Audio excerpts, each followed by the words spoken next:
Hi, I want to show you how I do inclusions in my sourdough, stuff you add in. I found that I've gotten real confident using Ben Starr's method, so that's what I'm going to do now, but I'm going to put some inclusions in it and I'll show you what those are. So first I'm going to zero out my scale. First thing I need to do is 115 grams of starter. This is my starter straight out of the refrigerator. I'll give it a little stir. This is one I made with whole wheat flour. My sourdough starter's name is Seymour, because every time I look at it I see more. So my whole wheat one I call vermos, which means to see more in Spanish. So let me do 4 ounces of starter, which is 115 grams. Oh, wow, I'm getting good. That was right on. And I will scrape this down again and clean it off before I put it back in the refrigerator. Then when it comes to the water, I cut back on the water because some of the things I'm going to add in are going to add moisture to this. I'm going to add some chopped salami, chopped pepperoni, roasted red peppers. So those have some salt in them and they're going to create some liquid. So I'm going to cut back about 2 ounces on the liquid. So it calls for 340 grams of water.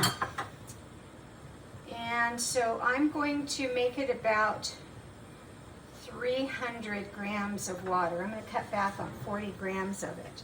And I warm it up just a little bit.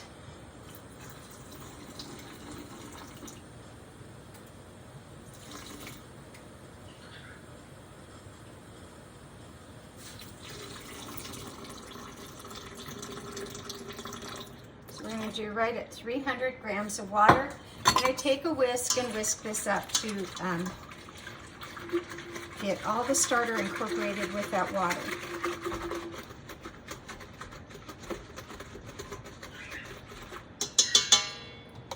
Then I'm going to add 570 grams of flour, and so you won't see me do it. I've already measured it out. I'm going to dump that in.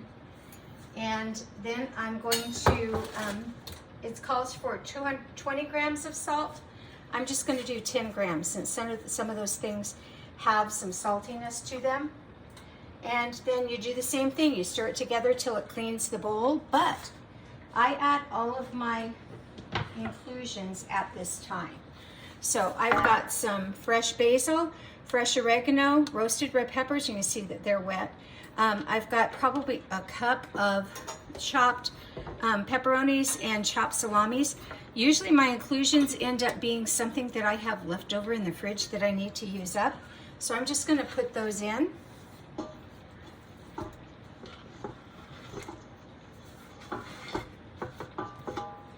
And I missed.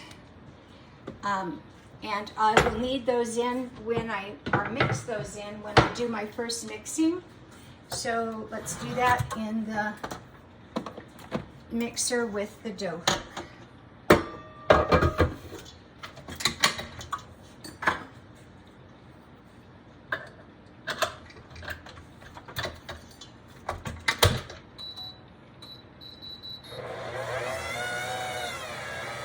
I almost forgot, I usually do about a tablespoon of garlic and a palmful of just toasted onion.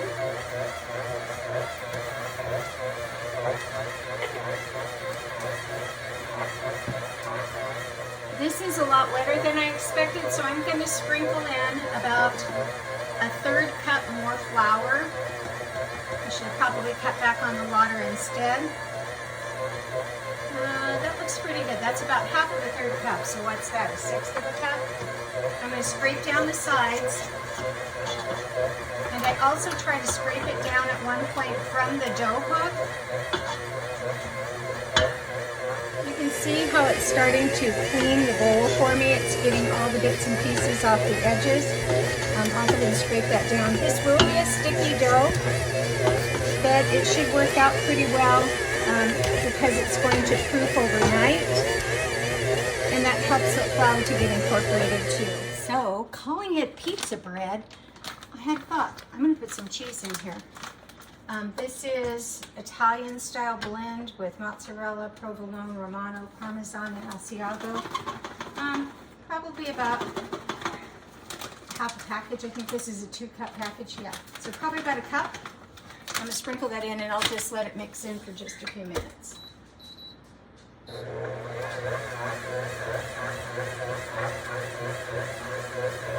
So I spray my handy dandy cheap container from Walmart with olive oil. I'm going to clear off the dough hook. You can see it is stickier. If you're afraid of sticky dough, you can go ahead and add more flour to it. I think this should still be okay. So I'm going to scrape this out and dump it right into my rising vessel that I'm going to proof it overnight in. Scrape all the edges out. Let's see if I can get it to come out in one clump.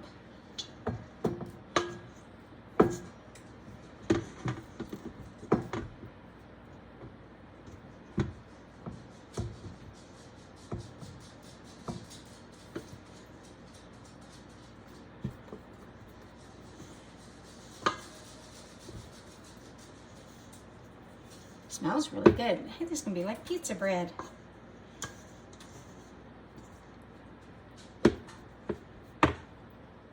Okay, so because I thought of pizza bread, I added some cheese to it. So now I'm just gonna knuckle this down flat into the container, and this will sit overnight. Sometimes inclusions will slow down the process and sometimes they'll speed it up. You never really know, but it does need to at least double. So it's only 6:10 my time, and so I'm anticipating it taking about 12 to 15 hours. And just to show you, because there's inclusions, it's a little bit higher, well, not much, than what it normally is.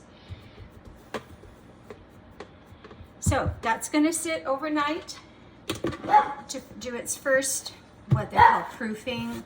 It's going to rise overnight. I do 3 corners and I rise up one of them so that it won't blow open, and we'll check it in the morning.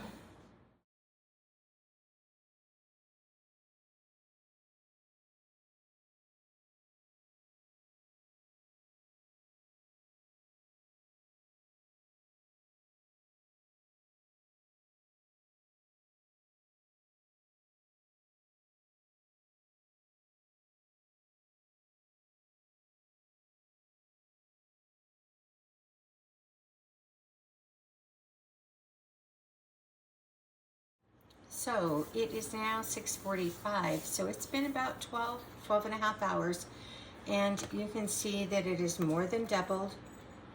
Lots of growth with airy bubbles. I'm going to turn this out onto my my silicone mat. There we go. I need it floured. I need my hands floured, and so I always sprinkle a lot more off to the side so I can refill my hands. I'm just going to dump it out. I don't want to deflate it too much. My sandwich breads I do, but this I want to keep it kind of light and airy and gently shape it. So as I shape it, I'm going to tuck it under and try to get it to get a smoother top on it so that it will I'll put it into a banneton then. So let's see if I can get this started. There we go. So just tuck and roll. And then as it starts getting into a better circle, you can then pull to get some tension.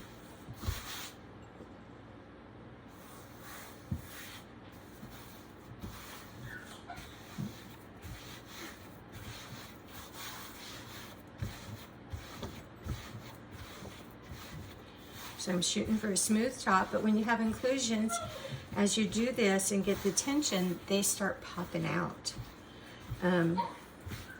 So you don't want to do too much. Just want to make sure that it's getting I see that popped a big bubble. Let me go again.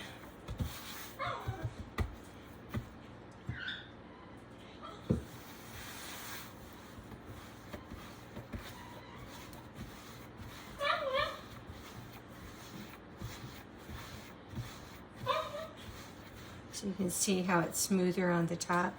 This is still a really kind of a slack, loose dough. I'm going to put it into my floured banneton basket. So with the basket, I do lightly spray it with a mist of water and then put rice flour in.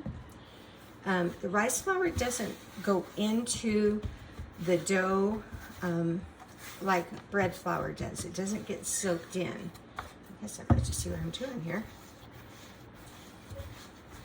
So I'm going to plop this into the banneton, and I do sprinkle a little bit of rice flour around the edges. I kind of pull and tuck some of the edges back to create a little bit more tension, and then pinch that all together on the bottom. So this is what I end up with. I'm going to sprinkle a little bit more rice flour around the edges just to make sure that it's not going to stick. I saw somebody do that once, and I will sprinkle some along the top so that it won't stick to the plastic shower cap.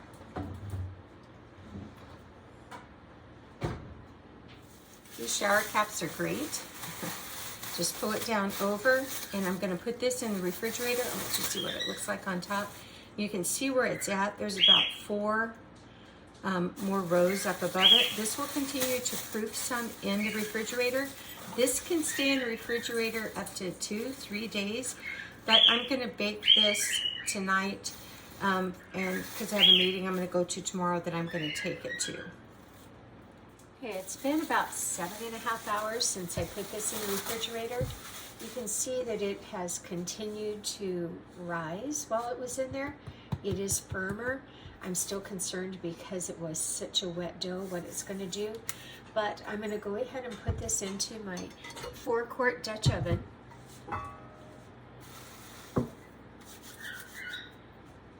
And I'll turn it out onto my hand and then lay it in. And the rice flour may be in some clumps, so I'm just going to kind of smooth it out so you can see what that looks like. And then for this one, I'm going to score it with some scissors.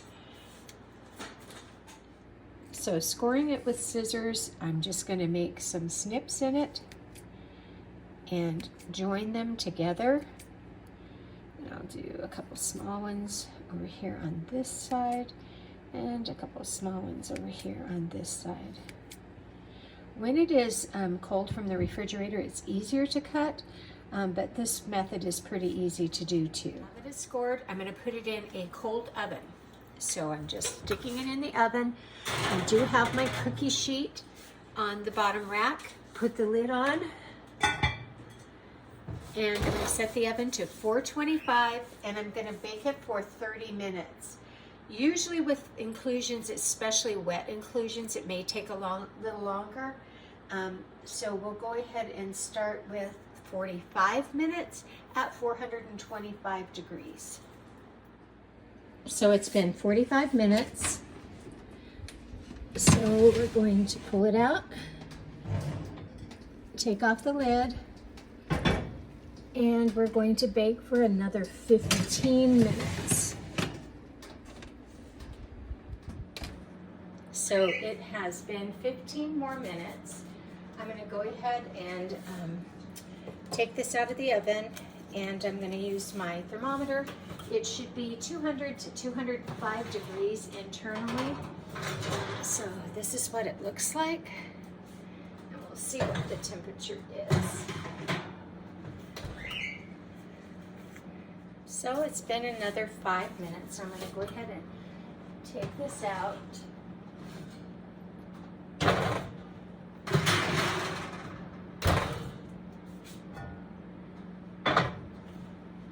And we'll see what the temperature is now.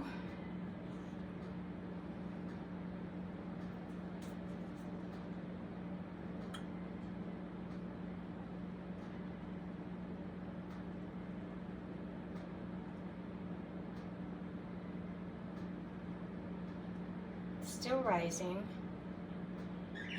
Okay, it's at 200, so I think that's good. I think with the inclusions and the moisture that it causes, that it makes it so it doesn't quite get as hot, but this still sounds hollow and done. So I'm going to go ahead and turn it out onto the cooling rack.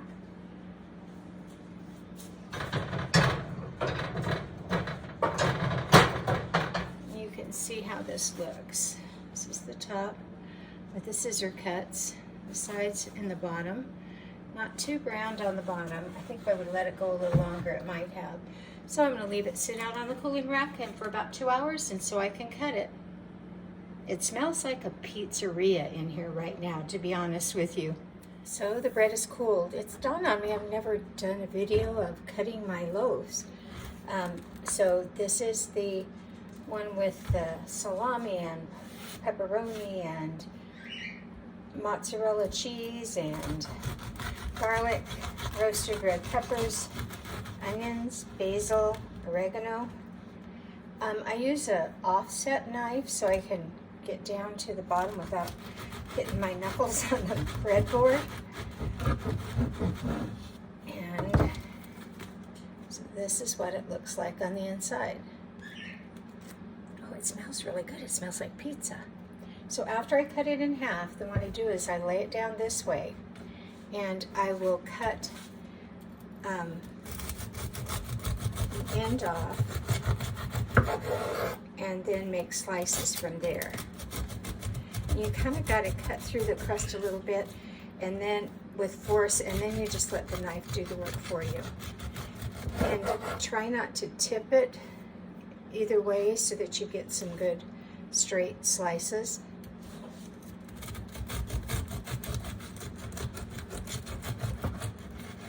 So that's how you cut. I don't usually do a taste video, but oh my gosh, I think this is the best inclusion sourdough bread that I have made.